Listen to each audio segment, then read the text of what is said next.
Boa noite. Boa noite. 7 de abril de 2018. O ex-presidente Luiz Inácio Lula da Silva se entregou às 6h42 da tarde à Polícia Federal. Ele começa a cumprir a sua pena por corrupção passiva e lavagem de dinheiro no caso Triplex. A prisão ocorreu quase 26 horas depois do fim do prazo dado pelo juiz Sérgio Moro para que Lula se apresentasse voluntariamente. O ex-presidente anunciou de manhã a sua decisão de se entregar. Fez um discurso com críticas à justiça, à imprensa e no qual voltou a repetir que é inocente. Lula será transferido para o Paraná. Daqui a pouco, o ex-presidente Lula deixa a sala em que estava preso na Polícia Federal em Curitiba. A decisão de ontem do STF pode beneficiar outros condenados por corrupção. Um dia depois da decisão do Supremo Tribunal Federal de considerar inconstitucional a prisão de condenados em segunda instância, o ex-presidente Luiz Inácio Lula da Silva deixou a sala em que estava preso na Superintendência da Polícia Federal em Curitiba. O ex-presidente saiu da Superintendência da Polícia Federal às 5h42 da tarde.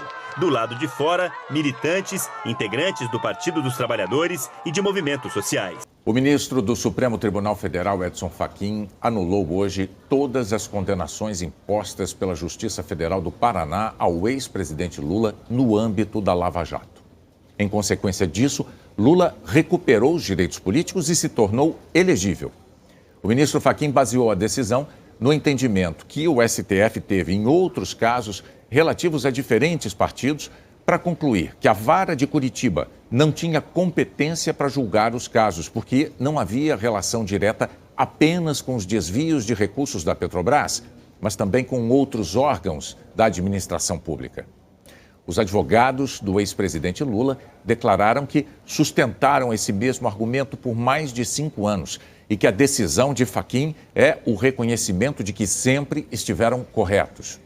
No despacho, o ministro afirmou que a justiça, além de imparcial, precisa ser apartidária. A virtude está no meio, portanto, a justiça precisa ser, sim, apartidária, porque ela está no meio. Não é o que a gente observou em todo esse processo envolvendo o presidente Lula.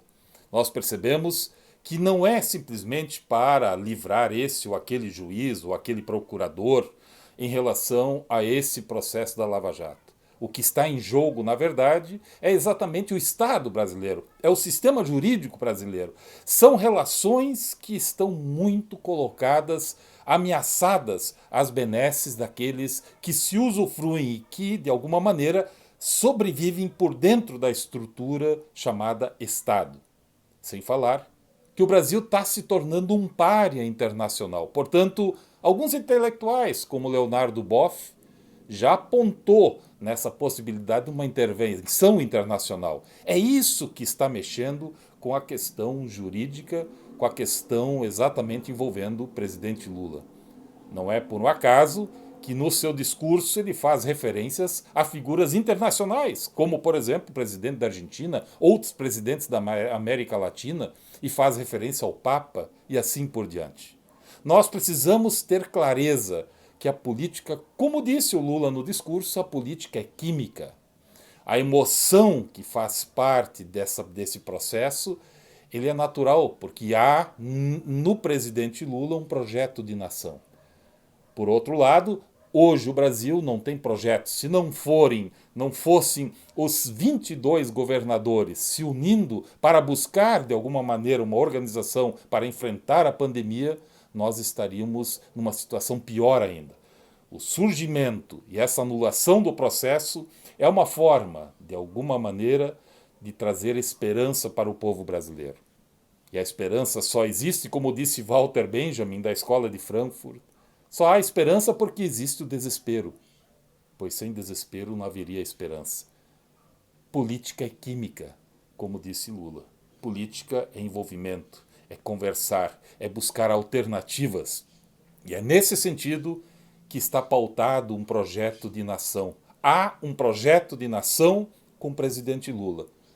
Não existe outro projeto nesse momento a não ser esse, como, por exemplo, vacina já, o uso de máscaras, o distanciamento social, e é urgente que a gente possa ter o auxílio emergencial para dar conta exatamente dessa população que está morrendo de fome, de miséria. Sem falar que nós ainda estamos discutindo a questão da saúde. Em seguida, como disse o cientista brasileiro Niconelis, estamos prestes a enfrentar uma crise funerária.